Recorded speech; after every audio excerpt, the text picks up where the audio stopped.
News చూస్తున్నాం. ఈ నెల 13న నల్గొండలో భారీ బహిరంగ సభ నిర్వహించాలని బీఆర్ఎస్ అధినేత కేసీఆర్ నిర్ణయించారు. 3 నెలల తర్వాత తొలిసారి తెలంగాణ భవన్ కు వచ్చిన కేసీఆర్ పార్టీ నేతలతో సమావేశమయ్యారు. కేఆర్ఎంబీ అప్పగింత వ్యవహారంపై కేసీఆర్ మండిపడ్డారు. రైతులకు నష్టం చేకూరేలా కృష్ణా ప్రాజెక్టులను కేఆర్ఎంబీకి అప్పగిస్తూ ప్రభుత్వం అనుసరిస్తున్న వైఖరిని ఖండించారు కేసీఆర్. కృష్ణా నదీ జలాలపై తెలంగాణ హక్కులను కాపాడుకోవడం కోసం ఎంతవరకైనా పోరాడతామన్నారు.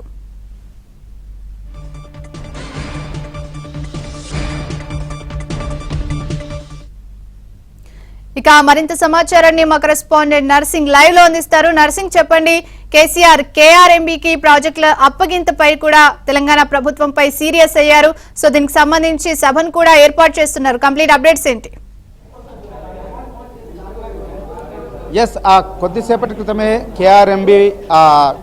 కేఆర్ఎంబీకి సంబంధించి ప్రాజెక్టులని కృష్ణా పరివాహక ప్రాంతానికి సంబంధించినటువంటి ప్రాజెక్టులని కేఆర్ఎంబీకి అప్పగించడాన్ని నిరసిస్తూ తెలంగాణ భవన్లో కేసీఆర్ అధ్యక్షతన జరిగినటువంటి సమావేశం ముగిసిన తర్వాత ఆయన తెలంగాణ భవన్లోనే కేసీఆర్ లంచ్ చేశారు. ఇప్పుడే తెలంగాణ భవన్ నుంచి కూడా బయలుదేరి ఇంటికి వెళ్ళిపోతున్నారు కేసీఆర్. మరి కాసేపట్లోనే ఆయన ఇంటికి చేరుకుంటారు. తెలంగాణ భవన్ నుంచి ఇప్పుడే లంచ్ ముగించుకొని ఆయన వెళ్తున్నారు. ఈ సమావేశము అరగంట క్రితమే ముగిసింది. ప్రధానంగా ఈ సమావేశం తెలంగాణ ఉమ్మడి ప్రాజెక్టుని అప్పగిస్తారని చెప్పి పెద్ద ఎత్తున ప్రచారం జరుగుతున్నటువంటి నేపథ్యంలో, అందుకు తెలంగాణ ప్రభుత్వం అంగీకరించింది అని చెప్పి ప్రచారం జరుగుతున్నటువంటి నేపథ్యంలో ఈరోజు తెలంగాణ భవన్కి కేసీఆర్ వచ్చారు.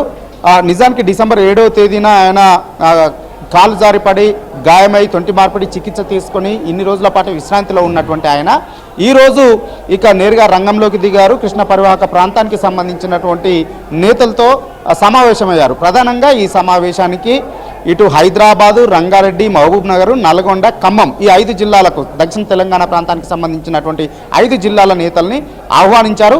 ఈ సమావేశంలో ప్రభుత్వం తీరు పట్ల తీవ్ర అసహనాన్ని, అసంతృప్తిని కేసీఆర్ వ్యక్తం చేసినట్లుగా తెలుస్తూ ఉంది. ఈ సమావేశంలో ప్రధానంగా ప్రస్తుతం ఉన్నటువంటి ముఖ్యమంత్రి పైన కూడా ఆయన కమెంట్స్ చేసినట్టుగా మనకు సమాచారం అందుతూ ఉంది. ప్రస్తుతం ఉన్నటువంటి ముఖ్యమంత్రి అవగాహన లేకుండా ఉన్నారు. పరిపాలన ఏ విధంగా చేయాలో ఆయనకు తెలియడం లేదు. పిల్ల చేష్టలు చేస్తూ ఉన్నారు. ఇప్పుడు కేఆర్ఎంబీకి ప్రాజెక్టులను అప్పగిస్తే తీవ్రమైనటువంటి నష్టం జరుగుతుంది. ఒకటి, విద్యుత్ వినియోగానికి మనకు శ్రీశైలం ప్రధానమైనటువంటి విద్యుత్ కేంద్రంగా ఉంది. సో అక్కడ మనకు అవసరమైనటువంటి సమయంలో పీక్ స్టేజ్లో అక్కడ విద్యుత్ని అవసరమైనప్పుడు ఉత్పత్తి చేసుకుంటున్నాము, లేనప్పుడు లేదు. కానీ మన అవసరాల మేరకు విద్యుత్ను జనరేట్ చేసుకోవడానికి ఒక అవకాశాన్ని కోల్పోతాము. ప్రాజెక్టులను కేంద్రం చేతిలో పెడితే, కేఆర్ఎంబీ చేతిలో పెడితే అనేటువంటి తీవ్ర అసహనాన్ని వ్యక్తం చేసినట్టుగా తెలుస్తూ ఉంది. దాంతోపాటుగా దక్షిణ తెలంగాణకి తీవ్రమైనటువంటి సాగునీటి, అదేవిధంగా హైదరాబాద్, రంగారెడ్డి జిల్లాలకు తాగునీటి కొరత తీవ్రంగా వచ్చేటువంటి ప్రమాదం కూడా ఉంటుంది. ప్రతి చిన్న విషయానికి కూడా, ప్రతి అవసరానికి కూడా కేంద్రం వద్ద అడుక్కునవలసినటువంటి పరిస్థితి ఏర్పడుతుంది. సో ఇదంతా కూడా ప్రస్తుతం ఉన్నటువంటి ప్రభుత్వం అవగాహన లేనితనం వల్ల జరుగుతున్నటువంటిది. సో దీనిపైన మరొక ఉద్యమాన్ని లేవనెత్తాల్సినటువంటి అవసరం ఉంది. దానికి బీఆర్ఎస్ పార్టీ శ్రీకారం చుడుతుంది.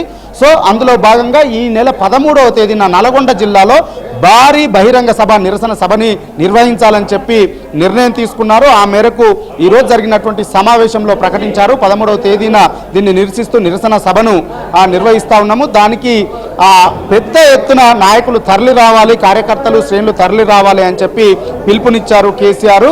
సో అంతేకాకుండా ఈ సభ ద్వారానే ఇక ఆయన లోక్సభ ఎన్నికలకు శంఖారావాన్ని పూరించబోతా ఉన్నారు. ప్రధానంగా ఇటీవల జరిగినటువంటి ఎన్నికల్లో ఈ దక్షిణ తెలంగాణలోని ఈ 5 జిల్లాల్లో మొత్తం 65 స్థానాలుంటే బీఆర్ఎస్ పార్టీ కేవలం 14 స్థానాల్లో గెలిచింది. అందులో హైదరాబాద్లోనే 7 స్థానాలు గెలిచింది, రంగారెడ్డిలో 3 స్థానాలు, నల్గొండ అదేవిధంగా ఖమ్మంలో మాత్రము ఒక్కొక్క స్థానాన్ని మాత్రమే గెలుచుకోగలిగింది. సో ఎక్కడైతే తీవ్రంగా నష్టపోయిందో మొన్నటి ఎన్నికల్లో, సో అక్కడ బలోపేతం కావడానికి ఈ కేఆర్ఎంబీకి ప్రాజెక్టుల అప్పగింత అంశాన్ని అస్త్రంగా వినియోగించుకోవాలి. దాన్ని జనాల్లోకి బలంగా తీసుకువెళ్ళాలి. రేపు లోక్సభ ఎన్నికల్లో మొన్నటి అసెంబ్లీ ఎన్నికల ఫలితాల ప్రభావం పడకుండా దీన్ని బలంగా జనాల్లోకి తీసుకువెళ్ళాలని చెప్పి బీఆర్ఎస్ పార్టీ అధినేత కేసీఆర్ నిర్ణయించారు. ఆ మేరకు ఈ అసంతృప్తికి ఈ నిరసనకు సంబంధించినటువంటి సభని గ్రాండ్ సక్సెస్ చేయాలి రేపు 13వ తేదీన అని చెప్పి కేసీఆర్ ఈ రోజు జరిగినటువంటి సమావేశంలో పార్టీ నేతలకి దిశానిర్దేశం చేశారు. మరికేసేపట్లోనే ఆ సమావేశంలో తీసుకున్నటువంటి నిర్ణయాలకు సంబంధించి ఈ ఉమ్మడి 5 జిల్లాలకు సంబంధించినటువంటి ముఖ్య నేతలు మాజీ మంత్రులు మీడియా సమావేశాన్ని పెట్టి బ్రీఫింగ్ చేయబోతా ఉన్నారు. Priyanka. Right, thank you Narasimharao.